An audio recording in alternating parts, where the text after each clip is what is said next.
Welcome to the Career Refresh Podcast. I'm your host, Jill Griffin.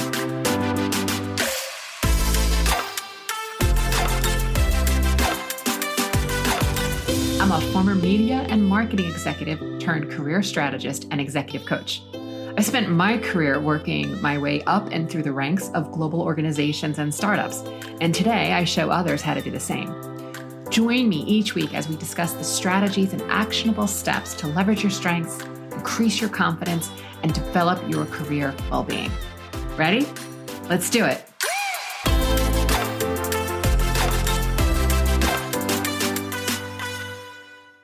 Hey everyone, this is Jill Griffin, and welcome back to the Career Refresh Podcast.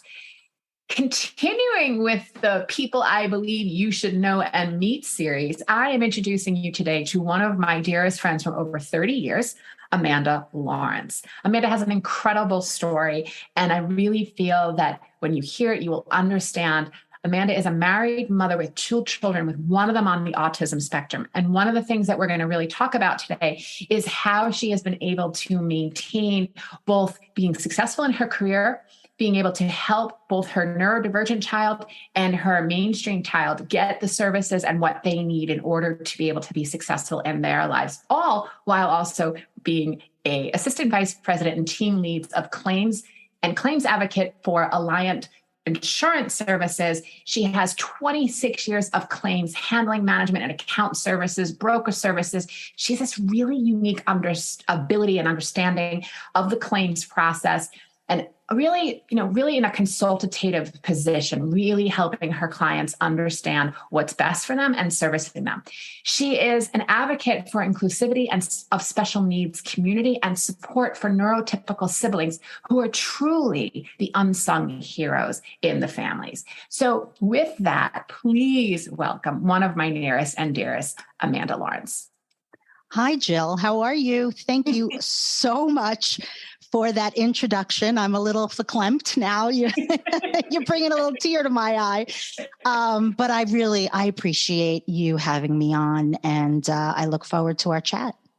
It's great. Yeah. And for everyone listening, we were both just sharing how, I'm emotional because I have watched what Amanda has created. I have watched how successful she is and how she is working with, a neurodivergent child on the spectrum, as I said, but also navigating everything that she does. And I feel that, COVID brought a lot of this into the mainstream, but all of us know who have neurodivergent members of our family and our friend circle and the people that are their caretakers. We know what they have been working with and helping support these children and individuals for years. It just became much more on the mainstream because if you're working from home during a pandemic and the needs of your children are not being met, and therefore it's all on you, the primary caretakers and parents, it puts us in a different position. And I think that having stories and putting and shining a light on this can really help us all have a little bit additional level of understanding. If, perhaps that's one of our colleagues, perhaps that's one of our coworkers that's going through that. And then also within our family. So before we get into that part of the very important message in the story, I want to take us back, and I want to go back to the early years. And I want you to tell us, what did you think you wanted to be when you grew up? And you're going to laugh because this is true. I totally wanted to be a rock star. I wanted to sing. I wanted to dance. I wanted to perform. Listen, I loved riding my bike and playing with my sisters and my friends, but I was going to be front and center stage, like Pat Benatar, Debbie Harry, even maybe David Lee Roth. That's what I was going to do. Amazing. I just want to paint a little bit of a picture for everyone. So Amanda and I met at college, and I was a Long Island girl. So my clothes were very often from like the Gap and J. Crew and like very preppy, probably a lot of LL Bean and Land's End in there too, right? Like love those brands, but that was the clothing that I wore. And there I meet Amanda, who is this gorgeous woman who is wearing an MC like leather motorcycle jacket with motorcycle boots. And I was like equally scared of her and equally attracted to her. Like, who is this woman? And then there was one year that she told me she was going to go as me for Halloween as like a little preppy. But I wanted to give you my jacket, so you went as me. It was that mutual admiration. I loved your clothes. I just couldn't carry them off. There's no way in college I was carrying that off. So I just went with what I knew. That's so funny. So tell me, how does the idea, I mean, I could fill in the blanks, but I want you to tell our listeners, how does the idea of being a rock star fit into what you do today? Well, I still want to be a rock star. I just take my multivitamin, go to bed at 10 o'clock now.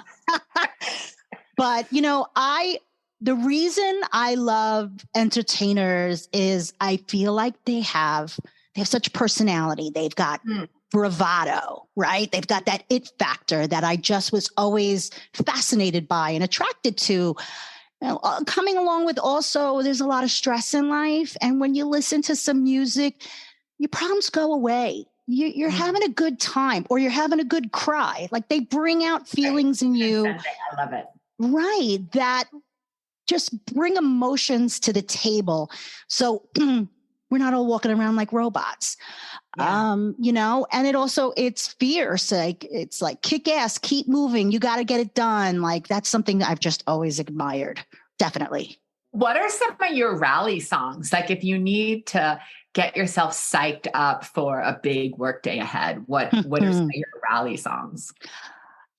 Thunderstruck by AC/DC. If that song doesn't get you out of your seat, nothing will. Are you all painting a picture here of this badass woman with the motorcycle jacket? I love it. Thunderstruck. Okay. Anything else? Yeah, I'm going to throw you for a loop. I also love disco. I love Chic. I loved Earth, Wind and Fire. September is my dancing song, and when you need to like shake it off. I love all types of music. So I may focus mostly on rock and roll. I was brought up in a musical household. It's always been something of, a mainstream in my household. Both my parents were in the music industry. All three of my sisters have played instruments. So I am not afraid to go look into other types of music. I went to the Duran Duran concert last week. Like, I don't care what it is. If I find a love in it, I'm going to, cherish that moment that I had to listen or watch. I love it. I love it. I love it. All right. Let's bring it back towards your career. You've been at your current company for over 14 years and doing what you do in excellence for over 26 years. How do you keep your career fresh? I think for me, professionally, because I'm in claims, my job is ever changing. It's never boring. So what I do is I advocate for my clients on their large construction accident claims. So everything that comes across my desk is a problem. And there's a lot of calming people down, and as well as a lot of negotiating and a lot of advocating. So I am lucky enough to be in a position where my job is really never mundane, but it's a lot of managing personalities and keeping up with ever-changing insurance laws, ever-changing cases. I find it a great challenge, and I find it very rewarding, because for me, there's nothing more satisfying than being able to solve a problem or lead a charge to solve a problem. I like doing that. So I aspire to be a fixer and a mentor now. But I'm also not egotistic enough to say that I know everything. That's ridiculous. I have a lot to learn, but I like the people that I work with, and that makes staying at my company that much easier. When I feel frustrated or I'm feeling in a slump, like, that's what I focus on, that I like where I work. I like what I do. I'm lucky enough that it's not boring. And so that's how I keep that momentum going. And that's how I maintain that level of constantly learning. Okay. Yeah. And I can see that also, you've always been known as a connector and a networker.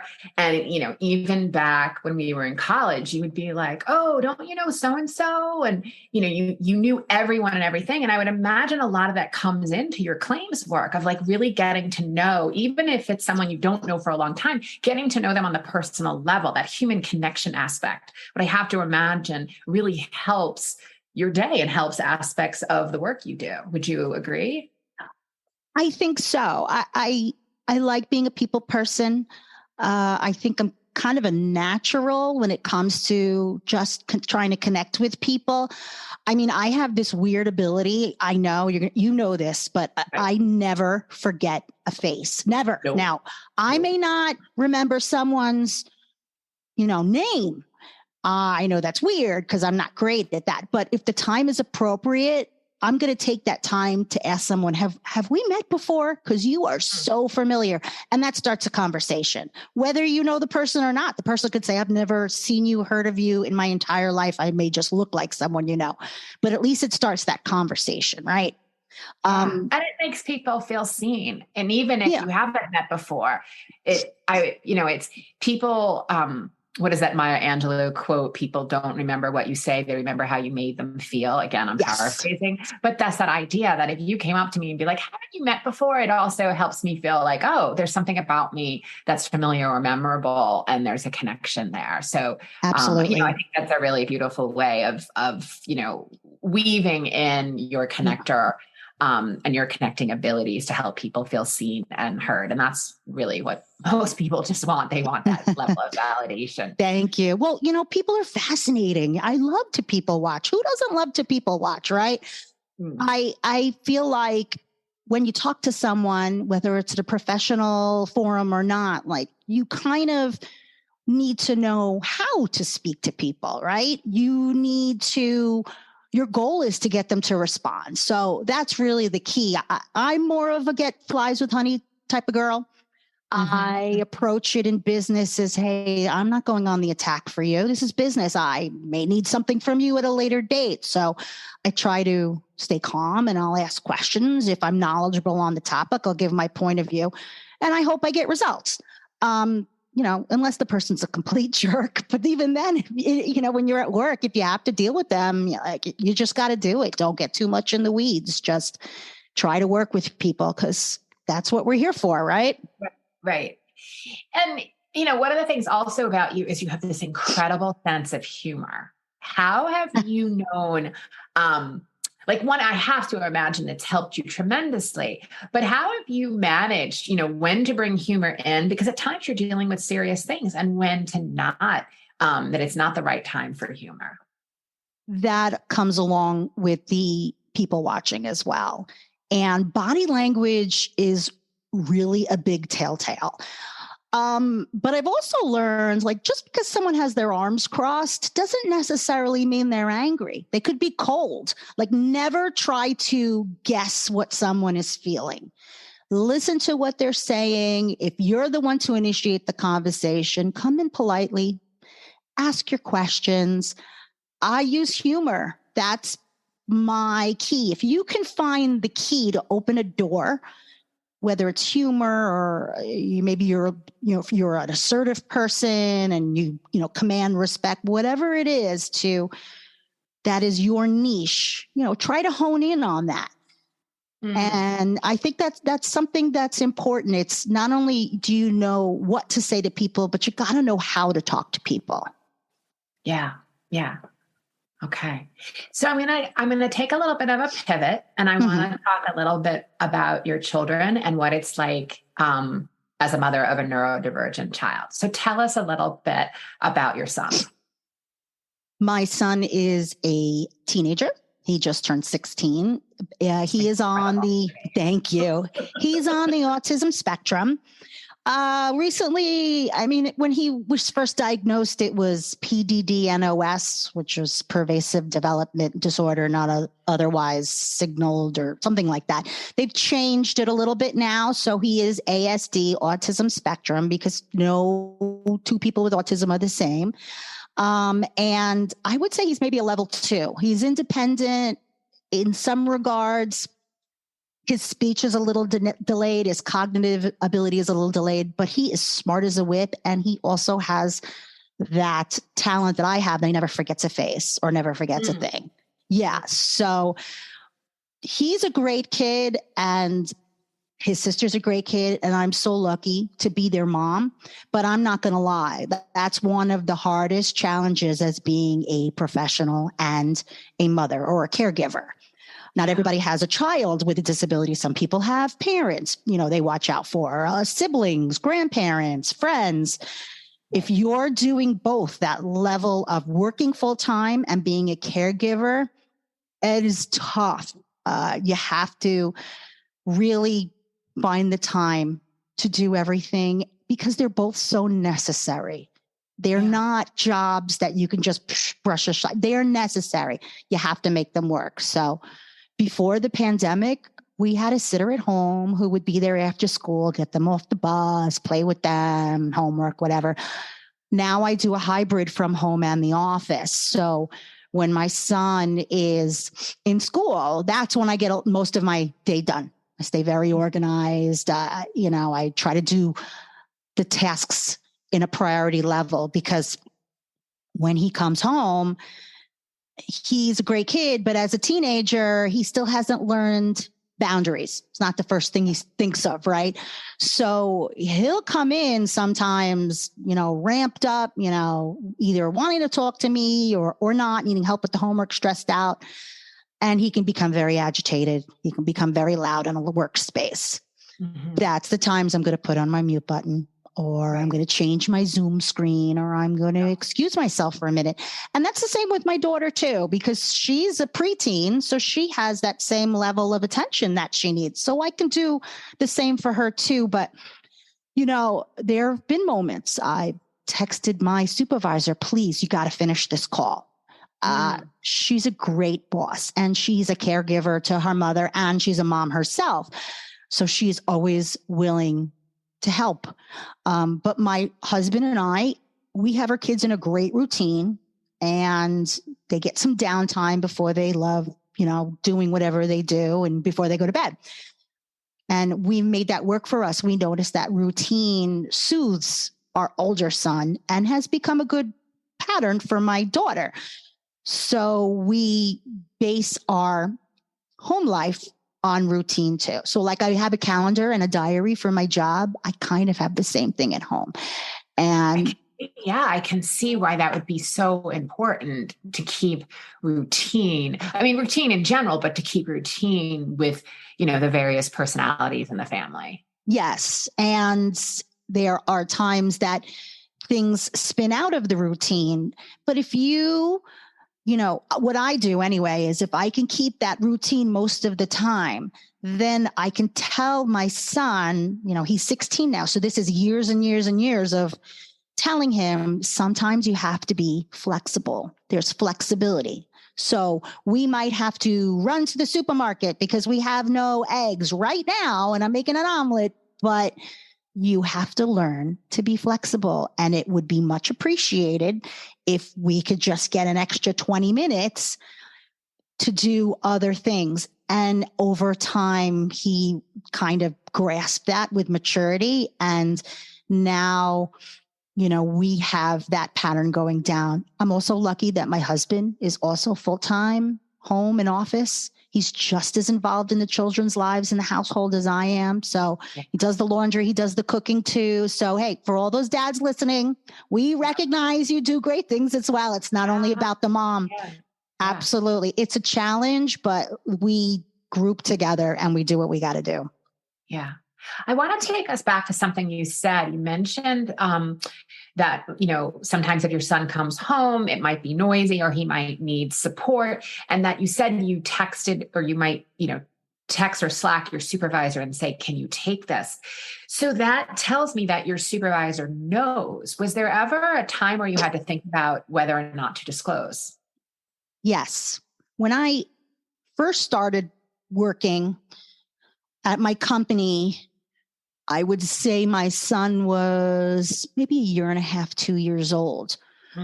I knew that I was going to face some challenges that maybe I'd have to be out of the office. Maybe I'd have to leave. Maybe I would have a CSE meeting that would take 3 hours. It's nothing to do with work. And there's only so many days you can take, right? So I set the stage that my bosses know that I'm reliable. I'm knowledgeable and I'm reliable.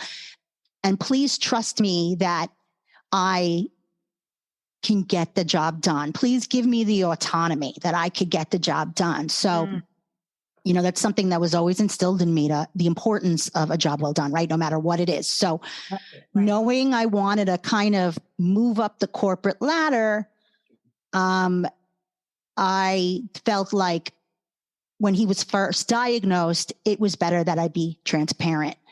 And so I did disclose his needs and his challenges to my immediate supervisors. So I figured I knew what I was about to face. I wanted them to know that I still care about my job. I care about my position. Yeah. And, having children with special needs can also be very expensive. I wasn't just going to throw away a paycheck. It's just something I couldn't do. I wrote down this fact here. Hold on, let me get it for you. Here it is. According to the U.S. Department of Agriculture, it will take roughly $240,000 to raise a child from birth to age 18. For a special needs child, those expenses can quadruple. Wow. Yeah. Wow is right. So the light bulb over my head is, holy cow, I need a paycheck. Yeah.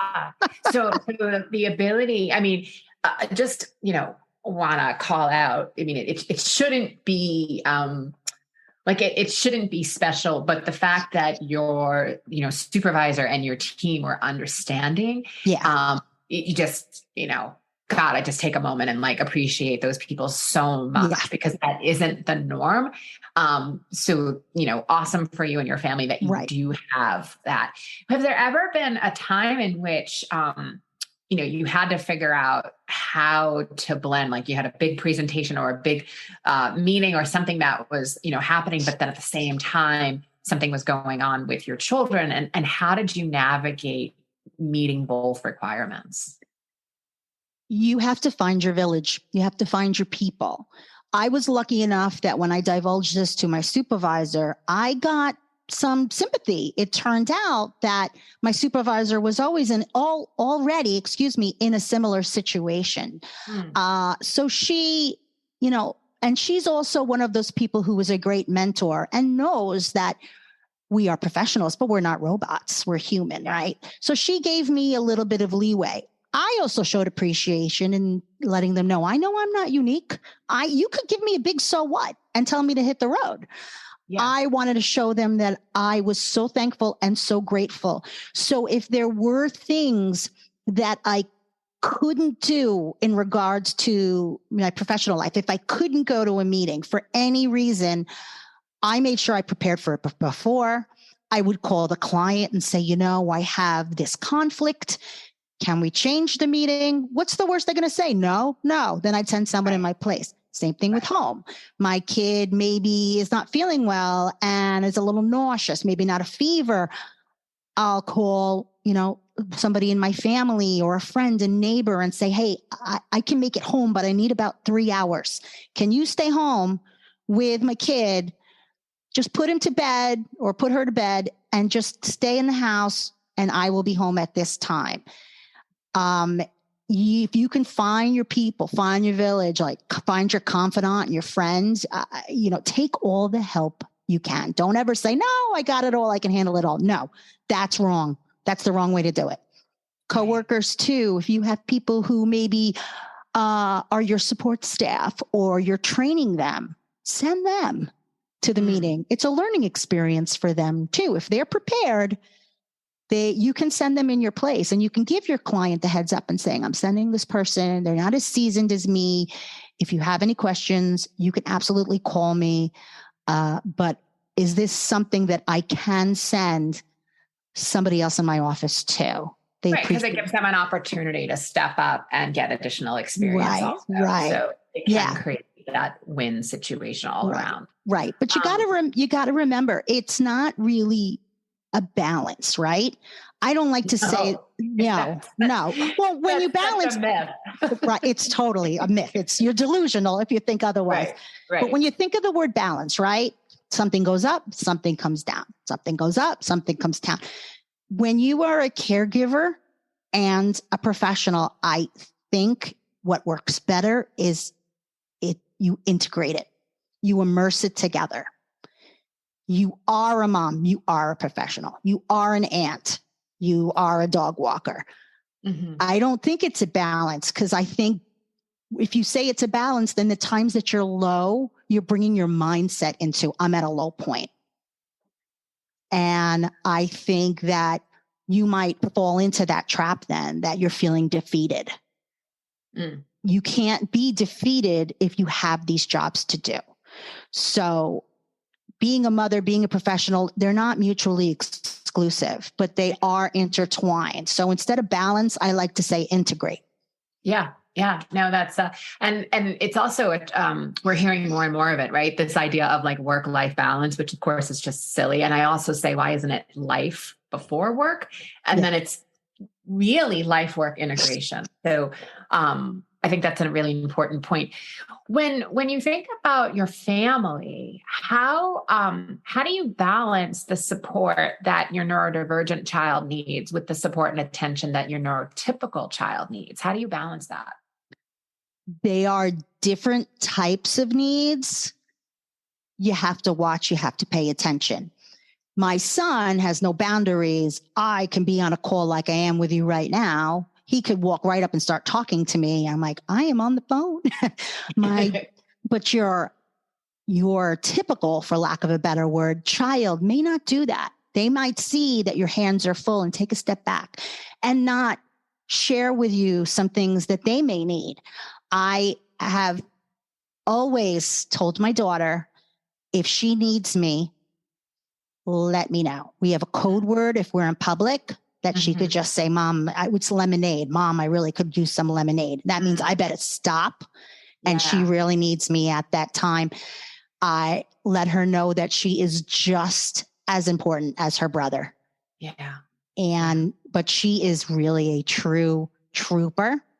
Yeah. She takes on the responsibility for him, which I tell her, he's not your responsibility. I'm the parent. You're not. But she's like, he's my brother. I'm going to take on that responsibility. I want to look out for him too. So I make sure then that when she needs me, I've got her back. That's why I say, like you said before, she's the unsung hero. She really is the unsung hero in this family. It is my husband's job and I to take care of my kids. And she just looks out for him like the little big sister. It's incredible. It really is. Very lucky. It's beautiful. I also have a neurodivergent and a developmentally disabled brother, and he's the youngest, and my older brother and I, same thing. It's like, that's my brother. Like, I'm helping out as much as possible, through the years when we all lived in the same house together, as much as possible with my parents too. It was never a burden. It was just, this is my family. This is the way we are. So this is who we are. I'm sure you also didn't give him slack though, if he was supposed to do something. No, he's your sibling. Like, whoa. He was treated within the, sort of the equity of what everybody got what they needed, and everyone was met with, based on where they were. We met the needs of the individuals within the family. So I get that. I like to say you speak his language. That's what I say. I speak their language. Yes. Yes. What would you say is the biggest success? I mean, I'd imagine you've had to do a ton of advocating for your son. What would you say is your biggest success in advocating for him? I would say when he was in the 5th grade, our school is K through 6. So he'd be going to the middle school in 7th grade. So when they were in 5th grade, him and the friends in his class who were all kind of the same level of specialty, I got to be very good friends with some of their moms. So a few of the moms and I were chatting about what are our kids going to do once they go to the middle school. It's a different school district. It's huge. And do they have what our kids need by way of education? So, there are 5 high schools in my district. They all have wonderful programs that fit the level of disability or intelligence where the children are, right? But those schools also focused on a CDOS, which I don't know if a lot of people know. A CDOS is a work-based certificate. It's not really recognized as a diploma. Okay. And the high schools that my kids and our kids in that high school district were zoned to require a regent's diploma. I personally think that's unfair. I think a regent's diploma should be a higher accreditation. If someone's very capable of getting a local diploma, they should. So we thought that was ridiculous. We wanted our kids to go on to either find a profession or possibly go on to a higher level of education at college. There's a lot of colleges now who offer classes for people with certain needs. Mm-hmm. We wanted to do it in 5th grade. So we gave the district time to think about this, chew on it. We met with the superintendent of special needs, and we guaranteed at least our kids, which was 7 kids in our class, in that self-contained class, to form a class where the curriculum could potentially offer a local diploma, and they would not be alternately assessed unless the parent had at least a major say in determining if the child needs to be alternately assessed, which means they're not on an education track, they're on a vocation track. Okay. And we reminded them there were parents in the other 4 towns that I'm sure have self-contained classes and would guarantee them, more children. So we said, this is a really good chance for you as a school to acknowledge differently abled learners, promote diversity, and to be honest, you're going to get a bigger budget from the Board of Education if you have a self-contained class. So we were pleasantly surprised that they actually jumped at the chance. Our minds were blown. And our high school now in our district has a class, they call it the PACE program, that supports their level of learning. So it provides and you did all of this while you were also working full time. Working full time. Yes. All of this. Yes. So how did you, again, I feel like this comes into mindset. How did you manage your mind where you're having, good days at work, and I'm sure frustration days at work, because we're all human. You're having good days at home, and then you're also having frustration at home. And yet you're also now, advocating to the school board and coordinating with the other parents. What would you say was the most successful mindset, either thought or hack, you did in order to maintain this all and be able to continue to move things forward? We came together as parents with the same need. We made sure that whatever we wanted from the school, there was 4 of us that we all were in agreement with. We weren't going to knock down anyone's idea. We wanted to go in with the game plan of a shared idea. So we were meeting with ourselves. Maybe at night we'd run to Starbucks, get a cup of coffee, and chat for 20 minutes. We would call the schools in our interim time. I'd call during my lunch break or on the drive home. We would meet with the schools. That's when I'd go to my bosses and say, I need to be out of the office at this period of time. So I tried not to be out of the office too much. And I think that having that mindset, I've got a game plan. It's good for me. It's good for the school. It's a win-win. They have nothing to lose. And what's the worst they're going to say? I said it before. They're going to say no. Right. I wasn't focused on the no. I was focused on the yes. And we went to them with ideas that were, again, a win-win. There was no downside to them taking on this class. Yeah. And that's how I did it. I just tried to balance everything. And hopefully, I didn't lose my mind doing it. I stayed sane. Yeah. Okay. My last question for you is what would you say to us? What tips would you give to people who do not have a neurodivergent child in their family, or they may have something else, right? It may be caring for, as you said, an aging parent at home. What would you say to us so that we can create a culture of inclusion? That is an excellent question. I wish I had the perfect answer. Okay. I try to stay positive. I try to ward off those destructive thoughts, those obsessive thoughts. I can't. For me, I learned this a very long time ago from my family that you can always look ahead and try to guess what you need to do. But if you really want to see your successes, you should look 6 months behind you and see how you've grown. Mm. And I feel if you can take that ability to see where you came from 6 months ago, you then have the ability in small steps to make certain changes and to try to go up that incline rather than decline. Find a couple of minutes to think about, find 5-10 minutes to clear your head, take on an app, listen to a podcast, just to clear your head, and then regroup, come back together and be like, okay, 6 months ago, I was here. I want to be here in another 6 months, and just keep going up the ladder the best you can.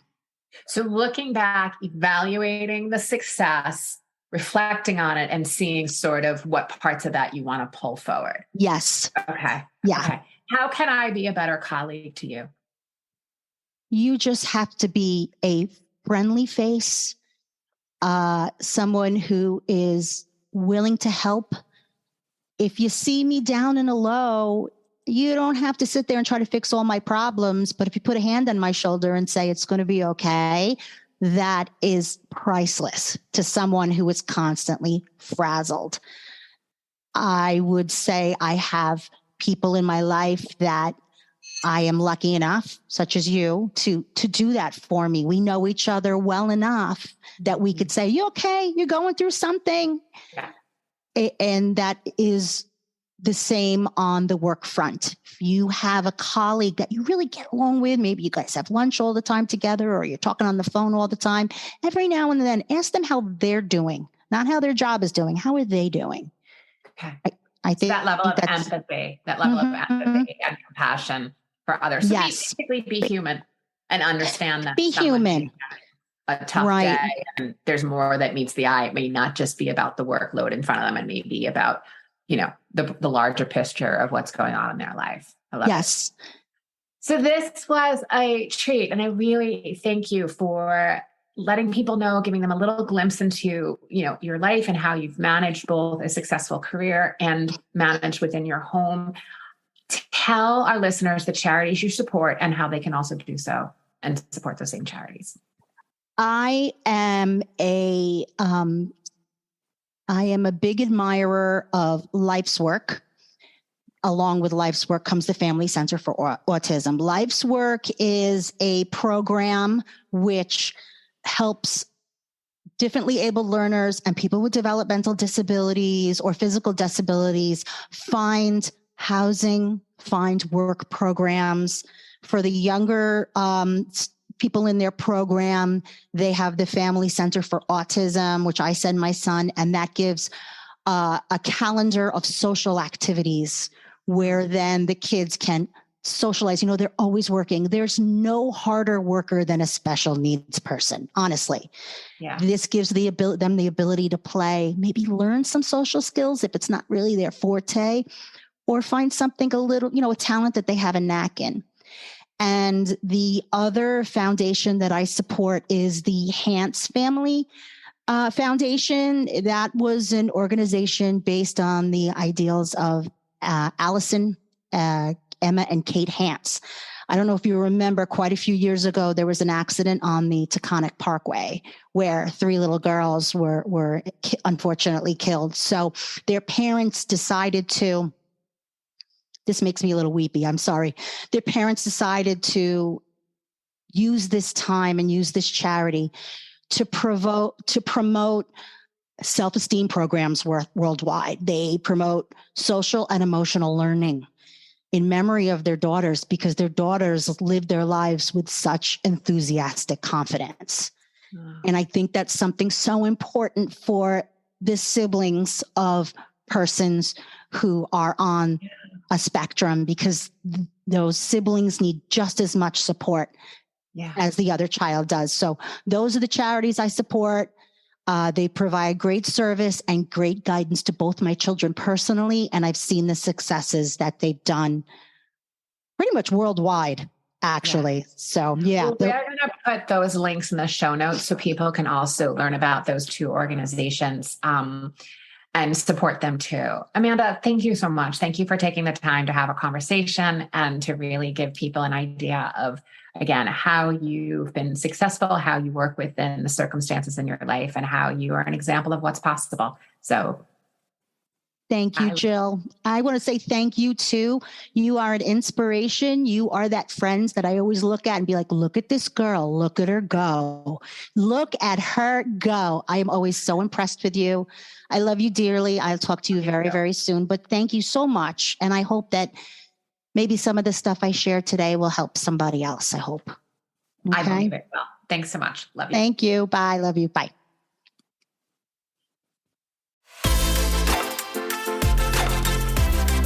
Hey, thanks for listening to the Career Refresh podcast. If you're enjoying this and you want more information, go to my website, jillgriffincoaching.com. There you can find information on how to work with me one-on-one or my group programs, or even bring me into your workplace. I'll put the link to my website in the show notes. But hey, listen, before you go, do me a favor, rate and review this podcast, because it definitely helps me get the word out to people everywhere so that they can also thrive in the workplace. All right, friends, I appreciate you. I'll see you soon.